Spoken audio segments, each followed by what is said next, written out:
Hello everyone, I'm Ximeng from Boston University. Today I will talk about our work, improved techniques for quantizing deep networks with adaptive bitwords. To start the talk, I will provide an overview. I will go through the motivation for adaptive quantization.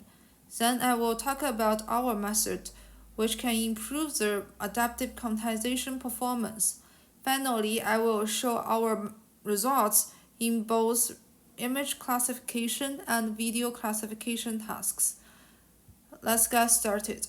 In the past 10 years, we have observed the growing model size in deep learning. In the NLP study, there is a new moral law. It states as every year model size increases by 10 times. It is also the same in computer vision. In the lab, we can see that when we increase the model size in the same model family, it brings us better performance in terms of ImageNet top 1 accuracy. On the right, I provide the popular VIT models. It shows that when we increase the model size from 86 million to 3900 million, the ImageNet performance grows from 86% to around 91%. It's happy to claim that larger model size can bring us better performance. However, no pains, no gains. There are some other outcomes of the growing model size. It causes lower throughput for the training and the inference.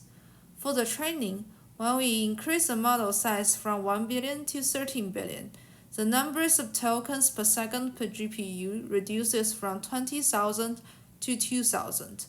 During the inference, lower throughput is an actual challenge for real-time applications, especially on edge devices. To reduce the computational costs of floating point numbers, researchers start to use low-precision numbers instead of 32-bit floats.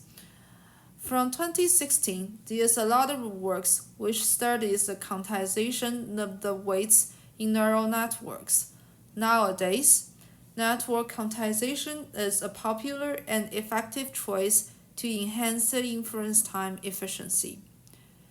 However, when we want to deploy a trained model to different edge devices or under different resource limits, we might need different precisions for the quantized model. In this case, we need adaptive quantization.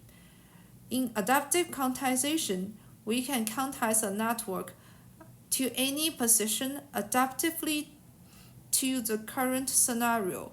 To get such a network which can be quantized to different precisions, the one common adaptive precision network training framework looks as follows. First, we define what are the desired precisions we want to use during the test. For example, 8-bit, 4-bit, and 2-bit. And then when we train such a network, we train it with 8-bit precision, 4-bit precision, and 2-bit precision at the same time. In this paper, we propose our method to further improve the performance with the current adaptive precision training framework. It is called co-count. In our framework, we also train the network with all precisions which will be used during the inference. In addition, since we have many precisions during the training, we use the output from the higher precision as a teacher to further supervise the training of the lower precision. Specifically, we have many higher precision to choose from as our teacher. For the lower precision, we introduce a teacher selection mechanism to see which higher precision is the actual teacher I want to use for the current low precision training. Furthermore, to stabilize the training and improve the performance, we propose dynamic block swapping as a curricular learning concept. In dynamic block swapping, we swap in the teacher block with random probability. We set up the swapping probability as a high value at the beginning of the training, which means the teacher's blocks is often used to swap in for the student network.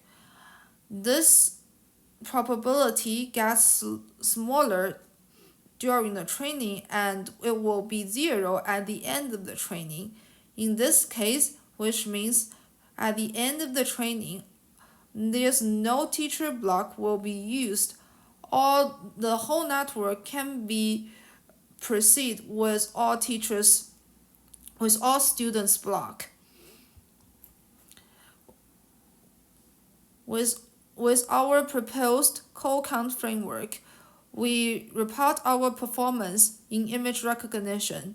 We work on 2 datasets, CIFA10 and ImageNet.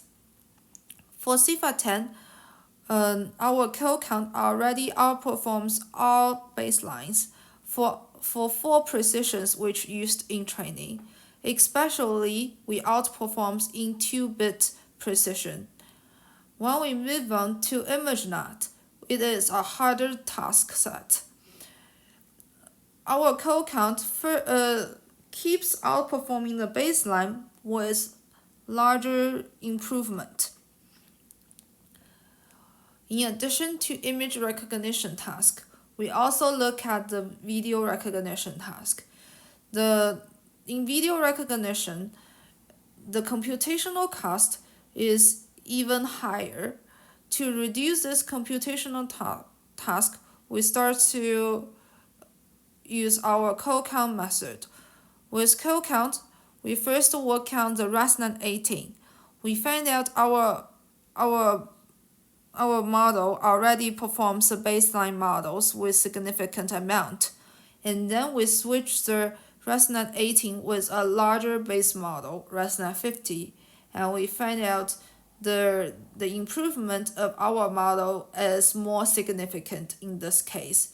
So this comparison shows that our co-count framework is more effective with larger base models.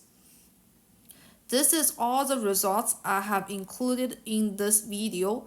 There are more experiments we have done in the paper. We have shown the zero-shot quantization performance for all missing bit precisions. We also shown the teacher selection results during the training. Please check out our paper. Thank you for watching the video. Welcome to our poster.